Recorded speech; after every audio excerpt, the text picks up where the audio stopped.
তো বুদ্ধ ভট্টাচার্য আর শ্রেয়াস আইয়ার এই দুজন কিন্তু এমন যারা চলে যাওয়ার পরে বাংলার কিন্তু দুর্দশা বেড়েছে।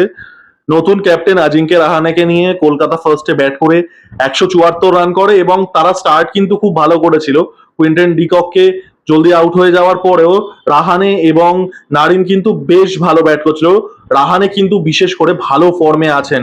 নতুন ক্যাপ্টেন, তিনি স্ম্যাটেও ভালো রান করেছিলেন, মানে সৈয়দ মুস্তাক আলী ট্রফি যেটা হয়, হি ওয়াজ ইন গুড ফর্ম দেয়ার, এবং এখানেও কিন্তু ভালো ব্যাট করেছেন। বাট একবার যখন রাহানে আউট হয়ে গেলেন, রাহানে আর নারিন, তারপরে কিন্তু উইকেট পরপর করে পড়তে থাকে।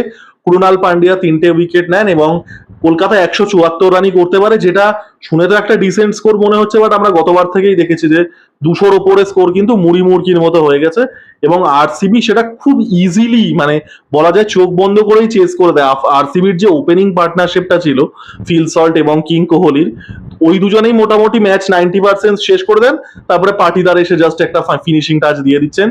King Kohli batted brilliantly. আমরা চ্যাম্পিয়ন্স ট্রফি থেকেই তার দুর্দান্ত একটা ফর্ম দেখতে পাচ্ছি এবং এই আইপিএলেও কিন্তু বড় কিছু আসতে চলেছে কিং কোহলির থেকে। দারুণ লাগছে এবং মানে ইডেনের যারা সাপোর্টার ছিল 90%ই কোহলির জন্য দেখতে গেছে, মানে কেকেআর সাপোর্টারই ইডেনে ছিল না বললেই চলে। তো গ্রেট ভিক্টরি, দেখা যাক এবার কি হয়। তো এই ছিল আমার ভিডিও।